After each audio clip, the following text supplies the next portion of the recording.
Siapa sih yang nggak suka video Favo yang bagus? Saya suka.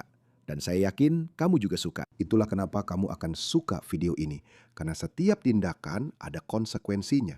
Kamu menanam, kamu menuai. Dan ada sekelompok orang di negara-negara barat.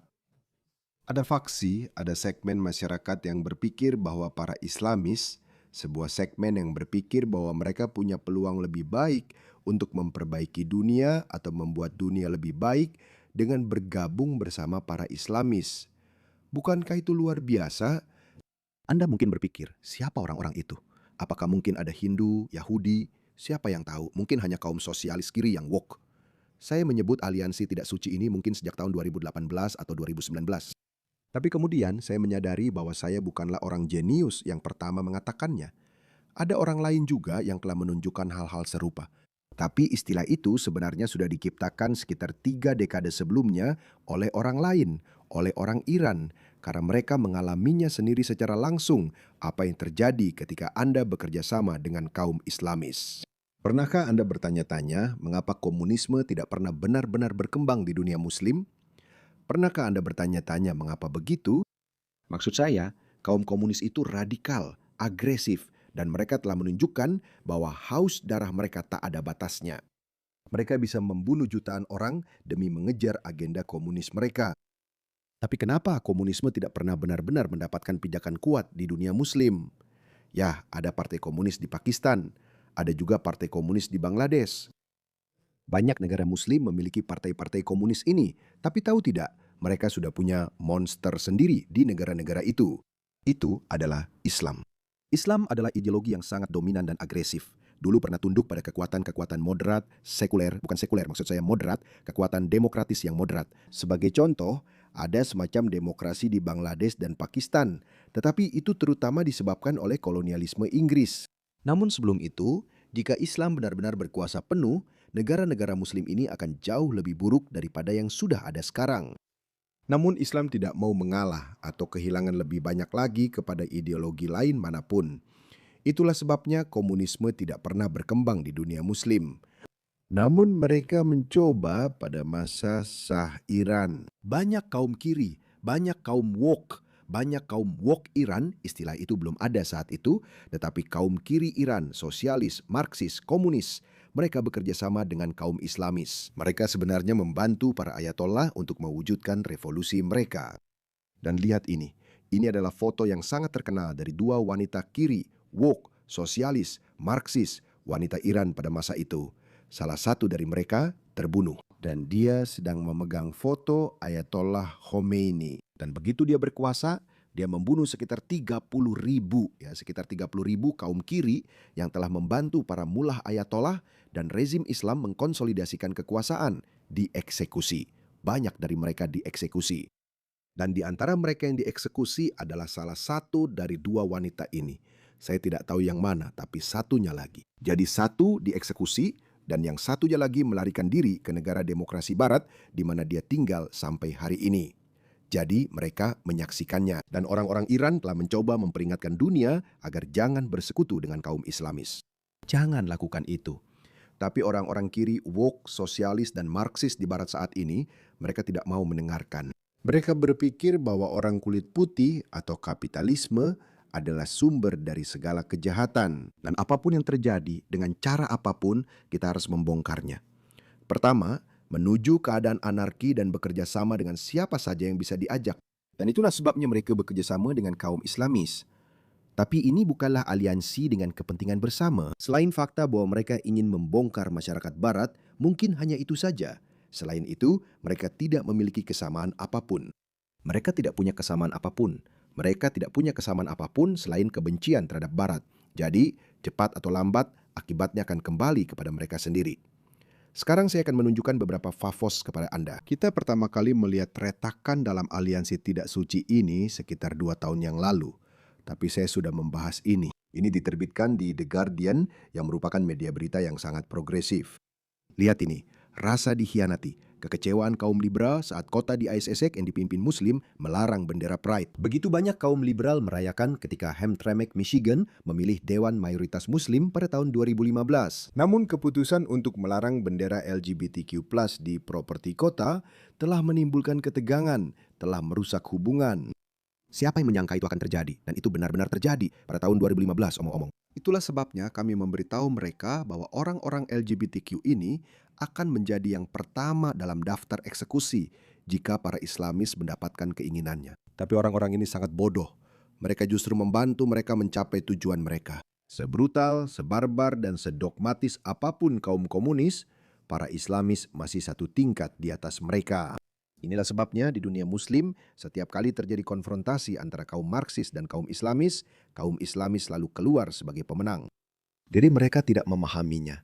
Tapi benarkah begitu? Lihatlah ini. Jadi mereka memainkan permainan yang sama di Inggris Raya. Anda mungkin pernah mendengar tentang aliansi antara kaum Islamis dan Partai Hijau. Lihatlah ini. Muhtin Ali, lihatlah ini. Dia sedang memeluk orang ini. Jadi orang ini adalah seorang wanita transgender. Jadi secara alami, pria biologis ini tampaknya telah menjalani operasi pembesaran payudara atau implan payudara agar terlihat lebih seperti wanita, tapi sebenarnya bukan. Saya tidak tahu apa kata ganti yang dia gunakan. Jadi saya akan menyebutnya dengan dia, bukan dia laki-laki, tapi dia perempuan. Saya tidak tahu. Beberapa orang memang lebih suka kata ganti itu.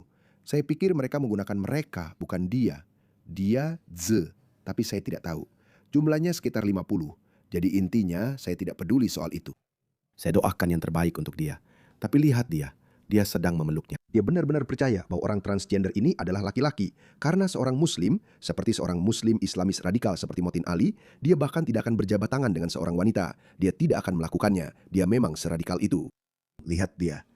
Jadi salah satu anggota Partai Hijau pergi ke masjid atau ke daerah yang ada masjidnya untuk berkampanye membagikan selebaran Partai Hijau.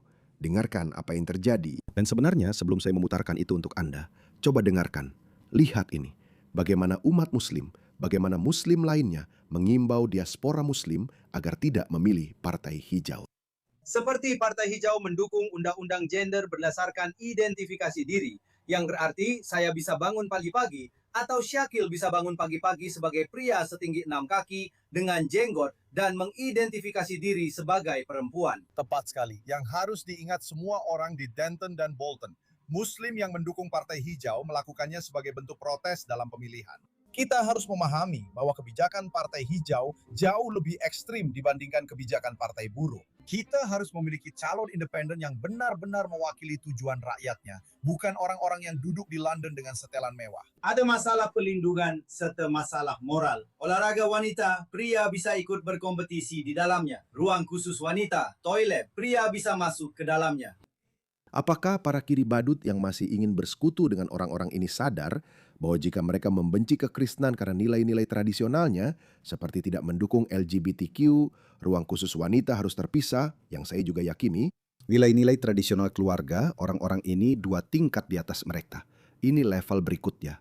Ini seperti kekristenan zaman pertengahan, bahkan mungkin sebelum itu. Mereka lebih kejam. Dan jika orang-orang ini berkuasa, mereka akan melempar kalian dari atap. Tapi mereka tidak mengerti. Ada kelompok gay untuk Gaza. Sangat bodoh. Ini bukan kekhawatiran kecil. Ini adalah kekhawatiran besar bagi komunitas dan di luar itu. Dan kami akan terus mengidentifikasi setiap kebijakan dari Partai Hijau dan partai lain manapun yang bertentangan dengan keyakinan moral dan filosofis Anda. Ingat itu. Ingat itu. Selalu katakan, ingat itu. Bagaimanapun, jadi ada pelajaran untuk semua orang, bahkan partai buruh, terutama partai buruh di Australia, bahwa tidak peduli seberapa banyak kamu berusaha menyenangkan mereka, atau menjilat mereka, atau berusaha keras atau menjilat mereka. Ketika mereka sudah cukup banyak, mereka bahkan tidak akan memilihmu. Mereka membencimu. Orang kiri, selain kebencian mereka bersama terhadap peradaban barat, selain kesamaan itu, mereka tidak punya kesamaan apapun. Mereka justru lebih punya kesamaan dengan orang Kristen radikal. Orang Kristen radikal jelas, maaf, sebenarnya tidak ada yang namanya kekristenan radikal. Maksud saya, seperti orang Kristen yang benar-benar Kristen tradisional, yang sudah sering saya akui sebelumnya, telah memainkan peran penting dalam membentuk peradaban barat. Meremehkan, mengecilkan, atau mengabaikan hal itu telah mengakibatkan konsekuensi yang menghancurkan bagi peradaban Barat. Itulah sebabnya para ateis berpihak pada orang Kristen Barat dan para ateis kita, ateis woke, berpihak pada kaum Islamis. Jelas, bukan hanya saya saja. Jelas, Anda bisa melihat siapa yang lebih masuk akal. Jadi lihatlah ini, seorang Muslim gay woke yang berhaluan kiri, saya tidak tahu. Dia terdengar seperti gay, tapi saya tidak tahu pasti. Saya bisa saja salah. Mungkin dia bukan gay. Dia pergi ke daerah Muslim dan mencoba membadikan selebaran Partai Hijau. Dan lihat apa yang terjadi padanya. Dengarkan dia. Saya ingin dia adalah seorang wanita woke, berkulit putih, berambut ungu, dan memakai anting hidung. Tapi kita terima saja ini. Dengarkan baik-baik. Saya pada dasarnya dihadang saat membagikan selebaran oleh seorang independen yang kejam dan fanatik. Muslim, Islamis, Muslim. Lihat orang-orang yang tadi bilang, "Hei, jangan pilih mereka, pilih kandidat independen." Saya diancam akan dipukuli di luar masjid setelah solat Jumaat saat saya membagikan selebaran. Seberapa bodoh orang-orang ini. Bahkan lebih parah lagi untuk dia. Dia Muslim. Dia seharusnya tahu. Menurutmu apa yang akan terjadi kalau kamu pergi ke masjid, orang-orang keluar dari masjid, dan kamu memberikan mereka pamflet atau selebaran pro-LGBTQ? Menurutmu apa yang akan terjadi? Seperti orang gila woke berambut ungu melakukan hal itu, saya bisa bilang, ya Tuhan, seharusnya kamu menonton beberapa video kami. Kamu seharusnya tahu siapa kami. Tapi seorang Muslim melakukan itu. Dia tumbuh di budaya itu. Bagaimana mereka bisa sebodoh itu? Lihat ini. Ini adalah video lama dari Kanada, tapi bagus. Memang begitu. Benar, kami di sini. Saat ini di lokasi unjuk rasa. Kami punya sekelompok orang Kristen yang bekerja sama dengan Muslim menentang propaganda LGBTQ. Mereka menginjak-injak bendera LGBTQ. Saya tidak akan menginjak bendera LGBTQ. Saya pernah memperjuangkan hak-hak gay saat masih di universitas, dan saya masih mendukung kesetaraan pernikahan. Dan kamu tahu, 2 orang gay yang melakukan apapun yang mereka mau. Saya paham bahwa hal itu kita sebagai masyarakat harus menanggung beberapa konsekuensinya. Tapi saya tidak menentang 2 orang dewasa yang saling setuju melakukan apapun yang mereka mau dalam privasi rumah mereka. Saya tidak peduli. Tapi orang-orang itu bekerja sama dengan orang-orang ini. Coba lihat itu. Anak-anak kecil di sini bersama orang tua Arab mereka. Dan mereka menginjak-injak bendera pelangi di sini saat protes komunitas Arab. Tapi saya menikmati ini. Maaf, itu maksud saya. Saya pernah mendukung hak-hak gay, tapi saya menikmati ini. Saya akan berbohong jika saya bilang ini mengerikan. Saya tidak mengecam itu. Silakan, tolong lakukan. Tolong lakukan lebih banyak lagi. Kami ingin lebih banyak seperti ini. Saya percaya ini mengirimkan pesan kepada kaum woke bahwa mereka tidak menerima hal ini, hadirin sekalian. Ya. Hentikan itu. Ada pesan yang ingin Anda sampaikan hari ini? Cuma Jangan ganggu anak-anak Anda. jangan ganggu anak-anak Anda. Apa? Hei! Jangan ganggu anak-anak, katanya hadirin sekalian. Jangan ganggu anak-anak. Baiklah. Jangan ganggu anak-anak. Aku juga percaya akan hal itu, omong-omong. Jadi bagaimana mungkin dia tidak tahu tentang bangsanya sendiri? Betapa bodohnya. Dan hal utama yang mereka katakan, hal yang selalu mereka katakan, kalian adalah partai gay, kalian mendukung LGBT. Amir Khan secara langsung berkata padaku, kalian mendukung LGBT. Itu menjijikkan. Selebaran mereka punya gambar yang dibuat AI. Dan di situ tertulis, kalau ingin memilih partai hijau, pikirkan lagi. Hal pertama yang dibahas adalah soal LGBT. Mereka bisa mengancamku. Mereka bisa bilang akan memukuliku. Tapi aku akan memperjuangkan hak-hak minoritas mereka dengan cara yang sama seperti aku memperjuangkan hak-hak minoritas LGBTQ. Bodoh. Bodoh. Apa yang orang-orang ini tidak sadari, menurutku mereka pikir mereka sudah konsisten secara logis. Tapi sebenarnya yang mereka lakukan itu sangat bertentangan secara mendasar. Kamu, sebagai seorang gay, orang dari kelompok ras minoritas atau apapun itu, sebagai seorang gay, kamu tidak bisa mendukung sebuah masyarakat. Kamu tidak bisa membela hak-hak masyarakat yang secara mendasar menindasmu. Seperti aku sebagai mantan Muslim, aku tidak pernah bisa membantu menciptakan masyarakat Islam. Aku bisa memahami bahwa Muslim lain juga menjadi korban dari itu.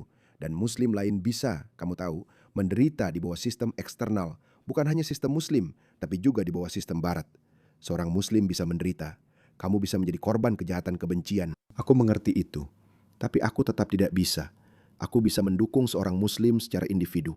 Tapi aku tidak bisa mendukung sebuah ide atau gerakan politik yang akan merusak kelangsungan hidup atau keberadaanku.